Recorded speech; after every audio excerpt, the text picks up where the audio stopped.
जय बागेश्वर धाम। आप सभी जो मीडिया बंधु हैं, आप सभी का पहले तो धन्यवाद।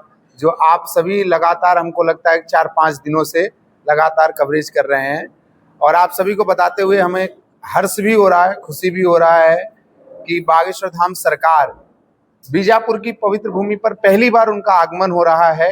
और एक दिन के लिए, क्योंकि लगातार कार्यक्रम, अभी कन्या विवाह बीता, उसके बाद 3 दिनों की कथा, फिर उसके तुरंत बाद उनका आगमन इस पवित्र भूमि पर हो रहा है। एक दिवसीय आशीर्वचन संत सम्मेलन में सम्मिलित होने के लिए यहाँ पहुँच रहे हैं, जहाँ हनुमान जी महाराज की पावन चरित्रों के, उनकी शैली, उनके जीवन शैली और हम सभी के ऊपर उनकी कृपा वर्षा, उनकी साधना कैसे करे, उसके बारे में 1 घंटे का गुरुदेव भगवान का आशीर्वचन होगा। और उसके बाद सामूहिक अर्जी भी इस बीजापुर की पवित्र भूमि पर लगेगा, और हनुमान चालीसा पाठ हम सभी लोग मिल करके करेंगे। और इस आयोजक के जो हमारे यहाँ के बीजापुर के प्रकाश चौहान जी हैं, आप संत भगवान संत जी भी हैं यहाँ, आप सभी लोग जो यहाँ बीजापुर के हैं, आप सभी जो आपको प्रश्न हो, आप प्रश्न अपने पूछ सकते हैं आध्यात्म से, या कोई आपसे ऐसी कोई प्रश्न हो जैसे गुरुदेव भगवान से जुड़ी, तो आप उसके लिए भी प्रश्न पूछ सकते हैं। लगभग 11 बजे करीब, 11:30 बजे तक सोलापुर एयरपोर्ट, और वहाँ से बाई रोड गुरुदेव भगवान यहाँ पर आएंगे। और फिर उसके बाद कार्यक्रम स्थल पर लगभग 2 घंटे का कार्यक्रम है, और उसके तुरंत करने के बाद हम लोग यहाँ से प्रस्थान करेंगे पुष्कर में, जहाँ 3 दिवसीय श्री हनुमंत कथा, हनुमान चालीसा पाठ पर कथा होने जा रही पुष्कर राजस्थान में, तो वहाँ के लिए प्रस्थान करेंगे।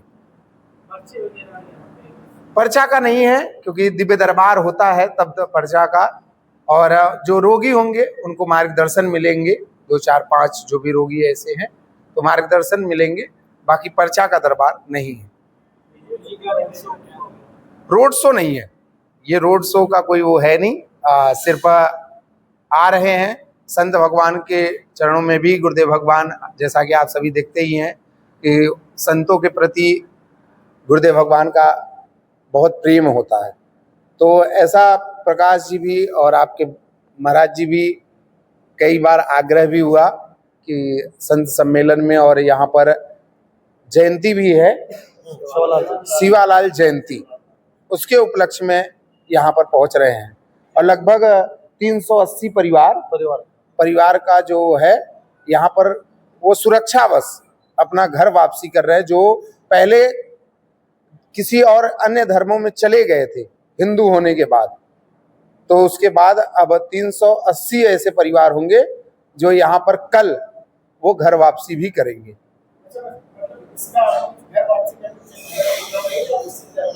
उसी पंडाल में ही जो प्रोग्राम है, सब प्रोग्राम पंडाल में ही है। ये आपके बीजापुर कर्नाटक के ही हैं, और जो हिंदू थे और उनके परिवार या पहले से कोई ऐसा कोई हुआ तो चले गए थे, तो वो अपने धर्म में वापस आ रहे। घर वापसी क्या, वो घर, अपने घर छोड़ करके गए थे, घर में आ रहे हैं जी।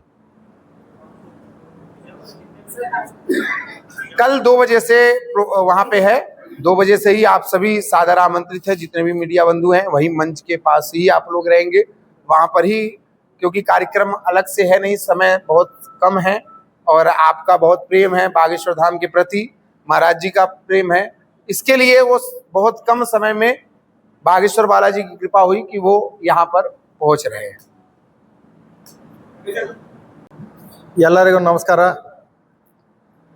ಈಗ ತಾನೇ ನಮ್ಮ ಧೀರೇಂದ್ರ ಶಾಸ್ತ್ರಿ ಶ್ರೀ ಧೀರೇಂದ್ರ ಬಾಗೇಶ್ವರ ಬಾಬಾ ಅವರ ಆಪ್ತ ಸಹಾಯಕರು ಹೇಳಿದರು, ತಮ್ಮಗ ಈಗಾಗಲೇ ಹೇಳಿದ್ದಾರೆ। ಹಾಗೆ ಶ್ರೀ ಸಂತ ಶಿವಲಾಲ್ ಮಹಾರಾಜರ ಜಯಂತಿಯ ಅಂಗವಾಗಿ ನಮ್ಮ ಅಖಂಡ ಭಾರತ ಹಿಂದೂ ರಾಷ್ಟ್ರ ಮಾಡಬೇಕಂತೇಳಿ ಹೋಗ್ತಾ ಇರುವ ನಮ್ಮ ಸನಾತನ ಧರ್ಮ ರಕ್ಷಣೆ ಮಾಡುವಂಥ ಶ್ರೀ ಧೀರೇಂದ್ರ ಶಾಸ್ತ್ರಿ ಗುರೂಜಿ ಅವರು ಕರ್ನಾಟಕ ಮೊಟ್ಟ ಮೊದಲ ಬರ್ತಾ ಇದ್ದಾರೆ. ಹಾಗಾಗಿ ನಮ್ಮ ಇಡೀ ಕರ್ನಾಟಕ ಜನತೆ, ಮಹಾರಾಷ್ಟ್ರ ಜನತೆ ಅವರಿಗೆ ಹಾರ್ದಿಕ ಸುಸ್ವಾಗತ ಮಾಡಕ್ಕೆ ಬಯಸ್ತೀವಿ. ಹಾಗೂ ನಾವು ಶ್ರೀ ಧೀರೇಂದ್ರ ಶಾಸ್ತ್ರಿ ಬಾಬಾ ಅವರಿಗೆ ನಾವು ಒಂದು ಮಾತು ಹೋಗಿ ಭೇಟಿಯಾಗಿ ನಾವು ಕೇಳ್ಕೊಂಡಿದ್ದೀವಿ. ಬಾಬಾರ ನೀವು ಬಂದ ಅಲ್ಲಿ ನಮ್ಮ ಕರ್ನಾಟಕದಲ್ಲಿ ಒಂದು ನಿಮ್ಮ ಪಾದನ್ನು ಇಟ್ಟಿರ ನಮ್ಮ ಇಡೀ ಕರ್ನಾಟಕ ಪಾವನ ಆಗ್ತದೆ ಅಂತೇಳಿ ನಾವು ಬಾಬಾರಿಗೆ ಕಳ್ಕಳಿ ಒಂದು ಮನವಿಯನ್ನು ಮಾಡ್ಕೊಂಡಿದ್ದೀವಿ. ಆದ ಕಾರಣ ಬಾಬಾ ಅವ್ರಿಗೆ ಹೇಳಿದ್ರು, ಆಯ್ತು ನಾ ಬರ್ತೀನಿ, ಕರೆ ಒಂದೇ ದಿವಸಕ್ಕಾಗಿ ನಾ ಬರ್ತೀನಿ, ಬೆಳಿಗ್ಗೆ ಬಂದ್ರೆ ಸಾಯಂಕಾಲ ನಾನು 5 ಗಂಟೆವರೆಗೆ ನಾ ಇರ್ತೀನಿ, ಹೋಗ್ತೀನಿ, ನಾನು ಬೇರೆ ಕಡೆ ಮತ್ತೆ ನನ್ನ ಕಥಾ ಅದ ಅಂತ ಹೇಳಿದರು. ಆಯ್ತು ರೀ ಬಾಬಾ, ನೀವು ಒಂದೇ ದಿವಸ ಇಲ್ಲ 1 ತಾಸು ಬಂದ್ರು ನಿಮ್ಮ ಆಶೀರ್ವಾದ ನಮ್ಮ ಇಡೀ ಕರ್ನಾಟಕಕ್ಕೆ ನಮಗೆ ಬಹಳ ಅವಶ್ಯಕತೆ ಅದ, ನೀವು ಬರಬೇಕು. ಅದರಲ್ಲಿ ವಿಶೇಷ ನಮ್ಮ ಬಂಜಾರ ಸಮಾಜಕ್ಕೆ ಸ್ವಲ್ಪ ನಮ್ಮ ಸಮಾಜ ಆ ಕಡೆ ಚಿದ್ರ ಆಗ್ತಾ ಇದೆ ಬಾಬಾರ, ಸ್ವಲ್ಪ ನೀವು ಇದಕ್ಕೆ ಬಂದ ನೀವು ಆಶೀರ್ವಾದ ಮಾಡ್ಬೇಕಂತ ಹೇಳಿ ನಾವು ಬಾಬಾರಿಗೆ ಮನವಿ ಮಾಡ್ಕೊಳಾಗ ಬಾಬಾರು ಅಂದ್ರು, ಆಯ್ತು ನೀವು ರೆಡಿ ಮಾಡ್ರಿ, ನಾನು ಬರ್ತೀನಿ, ಬಂದ ಆಶೀರ್ವಚನ ಮಾಡ್ತೀನಿ. ಹಾಗೂ ಏನ್ ರೋಗಿಗಳು ಇರ್ತಾರ, ಕೆಲವೊಂದು ಬಹಳ ನೋವೊಳಗಿರ್ತಾರ, ಅಂಥವ್ರಿಗೆ ನಾನು ಸ್ವಲ್ಪ ಆಶೀರ್ವಾದ ನಾ ಮಾಡ್ತೀನಿ ಅಂತೇಳಿ ಬಾಬಾರು ಅನ್ಕೊಂಡ್ರು, ಹೇಳಿದ್ರು. ಆದ ಕಾರಣ ಇವತ್ತು ನಾಳೆ ಬೆಳಗ್ಗೆ 11 ಗಂಟೆಗೆ ಸೋಲಾಪುರ ಬಂದ ರೀಚ್ ಆಗ್ತಾರ ನಮ್ಮ ಭಾಗ್ಯೇಶ್ವರ ಬಾಬಾರು. ಅಲ್ಲಿದಿಂದ ಹೊರಗಡೆ ಬರ್ಬೇಕಂದ್ರೆ 11:30 ಆಗ್ತದ. 11:30ದಿಂದ ಬಿಜಾಪುರ ಬಂದು ಮುಟ್ಬೇಕಂದ್ರೆ 12:30 ಬಂದು ಬಿಜಾಪುರ ಮುಟ್ತಾರ. ಬರೋಣ ಸೀದಾ ನಮ್ಮ ಸರ್ಕಲ್ಗೆ ಬಂದು ಅಲ್ಲಿ ಬಾಬಾರು ಪೂಜೆ ಮಾಡ್ಕೊಂಡು ಸೀದಾ ನಮ್ಮ ಮನೆಗೆ ಬರ್ತಾರ. ಮನೆಗೆ ಬಂದು ಅಲ್ಲಿ ಪೂಜೆ ಮಾಡ್ಕೊಂಡು ಸ್ವಲ್ಪ ಫ್ರೆಶ್ ಅಪ್ ಆಗಿ 2 ಗಂಟೆ 1:30ದಿಂದ 2 ಗಂಟೆ ವೇದಿಕೆ ಕಾರ್ಯಕ್ರಮ ಪ್ರಾರಂಭ ಆಗ್ತದ.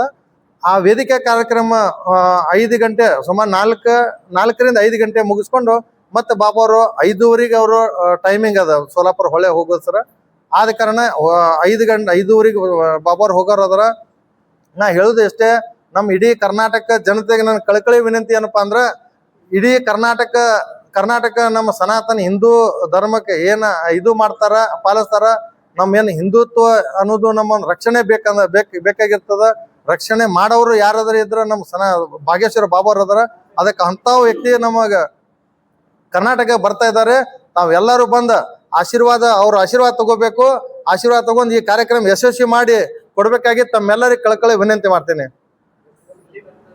ಹಾ ಸರ್, ಸೋಲಾಪುರದಿಂದ ಅದು ಹೇಳ್ದಲ್ಲ ಸರ್, ಪ್ಲೇಸ್ ಸೋಲಾಪುರದಿಂದ ಬಂಜಾರ ಸರ್ಕಲ್ ಇಲ್ಲಿ ಬಿಜಾಪುರ ಬರ್ತಾರೆ ಸರ್. ಇಲ್ಲಿದಿಂದ ಕಾರ್ಯಕ್ರಮ ಇರೋದು ಬುತ್ನಾಳ ಕೆರೆ ಹತ್ರ ನ್ಯೂ BLD ಬ್ಯಾಕ್ ಸೈಡ್. ಈಗಾಗಲೇ ಅಲ್ಲಿ ಟೆಂಟ್ ನಡೆದ ಸರ್, ಎಲ್ಲ ಕಾರ್ಯಕ್ರಮ ಆಗ್ಯದ, ಟೆಂಟ್ ಗಿಂಟ್ ಎಲ್ಲ ಮುಗ್ದದ ಸರ್. ಈಗ ಏನೋ ಸ್ವಲ್ಪ ನಾನು ಲೈಟಿಂಗ್ ಹಾಕೊಂಡ್ ನಡೆದ ಸರ್. ನಾಳೆ ಬೆಳಗ್ಗೆ ಅಲ್ಲಿ ಕಾರ್ಯಕ್ರಮ ಇರ್ತದೆ ಸರ್. ನೋಡ್ರಿ, ನಮ್ಮದು 1,10,000 1,20,000 ಆದ್ರಿ. ಆದ್ರೆ ಬಾಬಾರ ಆಶೀರ್ವಾದ, ಬಾಬಾರ ಕೃಪಾದಿಂದ ಎಷ್ಟು ಜನ ಸೇರ್ತಾರ ನಾಳೆಗೆ ನೋಡಕ್ ಸಿಗ್ತದ ಸರ್. ಅಲ್ಲಿ ನಾವು ವ್ಯವಸ್ಥೆ ಮಾಡಿದ್ವಿ ಸರ್. ಊಟದ ವ್ಯವಸ್ಥೆ ಅಂತೂ ನಾವು ಒಂದು 3ರಿಂದ 4 ಲಕ್ಷದ ನಾವು ಊಟದ ವ್ಯವಸ್ಥೆ ಮಾಡಿವಿ ಸರ್. ಆದ್ರೆ ಭಕ್ತಾದಿಗಳು ಹೆಚ್ಚು ಕಡಿಮೆ ಬಂದ್ರು, ಎಲ್ಲ ಸಿಗರಣ ಸಂತಿಗಿಂತ ಎಲ್ಲ ನಾವು 4 ಲಕ್ಷದ ಜನದ ನಾವು ರೆಡಿ ಮಾಡಿ ಇಟ್ಟಿವಿ ಸರ್, ಸಪ್ರೇಟ್. ಹಾ ಸರ್, ಈಗ ಬಾಬಾರ ವೇದಿಕೆ ಮೇಲೆ ಯಾರು ಕುಂಡ್ರಂಗಿಲ್ಲ ಸರ್. ಬಾಬಾರ ವೇದಿಕೆ ಒಂದು ಸಪ್ರೇಟ್ ಇದೆ ಸರ್. ನಮ್ಮ ಇಲ್ಲಿ ಲೋಕಲ್ ಧರ್ಮಗುರುಗಳೆಲ್ಲರೂ ಒಂದ್ ಕಡೆ ವೇದಿಕೆ ಅದ ಸರ್. ನಮ್ಮ ಏನ ರಾಜಕೀಯ ಗಣ್ಯ ವ್ಯಕ್ತಿಗಳಾದ್ರ ಅವ್ರಿಗೊಂದು ವೇದಿಕೆ ಬೇರೆ ಅದ ಸರ್. ಮಾಧ್ಯಮದವ್ರಿಗೆ ಮುಂದಗಡೆ ಅವ್ರಿಗೂ ಮಾಡಿಟ್ಟೇವ್ ಸರ್. ಹಾ, ಪಾಸ್ ಇದೆ ಸರ್. ಮಾಧ್ಯಮದವ್ರಿಗೆ ಒಂದು ಪಾಸ್ ಬೇರೆ ಇದೆ ಸರ್. ಹಾ ಸರ್, ಇವಾಗ ಮಾಡ್ತೀವಿ ಸರ್. ಈಗ ಅಗಾಳೆ ಬಂದ ಸರ್, ಫೋನ್ ಮಾಡಿದ ಸರ್ ಅಗಾಳೆ ಸರ್. ಈಗ ನಿಮಗೆ 8-9 ತನ ನಿಮಗೆ ತಲುಪಿಸ್ತಾರ ಸರ್. ಆನಂದ್ ಸರ್ ಅವ್ರಿಗೆ ಹೇಳಿದ್ ಸರ್, ಅವ್ರು ನಿಮಗೆ ಮುಟ್ಟಿಸ್ತಾರ ಸರ್. ಮತ್ತ ಆಮೇಲೆ ಸರ್ ಗರ್ವಾಪ್ಸಿ ಸರ್, ಈಗ ನಮ್ಮ ಸನಾತನ ಧರ್ಮ ಬಿಟ್ಟ, ನಮ್ಮ ಬಂಜಾರ ಸಮಾಜ ಬಿಟ್ಟ ಅವ್ರು ಬೇರೆ ಧರ್ಮ ಅಂದ್ರೆ ಕ್ರಿಶ್ಚಿಯನ್ ಕ್ರಿಶ್ಚಿಯನ್ ಆ ಧರ್ಮಕ್ಕೆ ಪಾಲನೆ ಮಾಡೋದು ಅಂತದ್ದು ಮಾಡಿದ್ರು ಕೆಲವೊಂದು. ಅದಕ್ಕೆ ಅವ್ರಿಗೆ ನಾವೆಲ್ಲರೂ ನಾವು ಕನ್ವಿನ್ಸ್ ಮಾಡಿ, ನಾವು ತಿಳಿಸಿ ಮಾಡಿ ಹೇಳಿ ಅವ್ರಿಗೆಲ್ಲರೂ ನಮ್ಮ ಮನೆಗೆ ನಾವು ಬರ್ರಿಪ್ಪ, ಅಲ್ಲಿ ಹೋಗ ನಿಮ್ಗೆ ಏನ್ ಸಿಗ್ತದ ಅದನ್ನ ಹೇಳ್ರಿ. ಏನ್ರಿ ಅಲ್ಲಿ ನಮಗೇನು ಗಂಟು ತಂದು ಕೊಡಾಕತ್ತಾರೇನು, ಎಲ್ಲಿಂದ ತಂದು ಕೊಡಾಕತ್ತಾರ, ಅದನ್ನ ಏನು ಕಳತನ ಮಾಡಿ ತಂದು ಕೊಡತ್ತಾರೋ ಏನು, ಎಲ್ಲಿ ತಂದು ಕೊಡಾಕತ್ತಾರ? ಹಾ ಸರ್, ಹಾ ಸರ್, ಬಹಳ ಅದಾರ ಸರ್. ಅದನ್ನ ಬಹಳ ಅದಾರ ಸರ್. ಅದನ್ನ ಅಷ್ಟ ಹಾ ಹಾ ಸರ್ ಈಗ ಹೇಳಿ ಅವ್ರಿಗೆ ಕನ್ವಿನ್ಸ್ ಮಾಡಿವಿ ಸರ್. ಈಗಾಗಲೇ ಬರೀ ಪಾಸ್ಟರ್ಗಳು ಸರ್, ಪಾಸ್ಟರ್ಗಳು ಅಂದ್ರೆ ಗಂಡ ಹೆಂಡತಿ ಪಾಸ್ಟರ್ಗಳು 6 ಕುಟುಂಬಕ್ಕೆ ಈಗಾಗಲೇ ನಾವು ಅವ್ರಿಗೆ ನಾವು ಮಾತಾಡಿವಿ. ಬರೀ ಪಾಸ್ಟರ್ ಅವ್ರ ಹಿಂದೆ ಅವ್ರ ಹಾ ಪಾಸ್ಟರ್ಗಳು ಸರ್, ಗಂಡ ಹೆಂಡತಿ ಅಂದ್ರೆ 12 ಜನ ಪಾಸ್ಟರ್ಗಳು ಸರ್ ಅವ್ರು. ಹಾ ಸರ್, ಹಾ ಸರ್, ಅದಕ್ಕೆ ಅದನ್ನ ಗರ್ವಾಪ್ಸಿ ಅದನ್ನ ಮಾಡ್ಬೇಕಂತ ಮಾಡಿವಿ ಸರ್. ನಾಳೆಗ ಯಾರ್ಯಾರ ಕೆಲವೊಂದು ಅಂದ್ರೆ ಈಗ ಬಾಬಾಜಿ ಅಷ್ಟು ಜನಕ್ಕೆ ಅಲ್ಲಿ ಮ್ಯಾಗಂತೂ ಸೇರಿಸಿ ಇದು ಮಾಡಕ್ ಬರಂಗಿಲ್ಲ.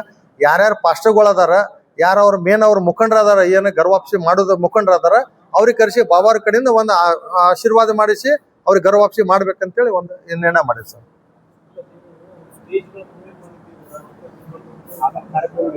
ಹಾ ಸರ್, ಹಾ ಸರ್,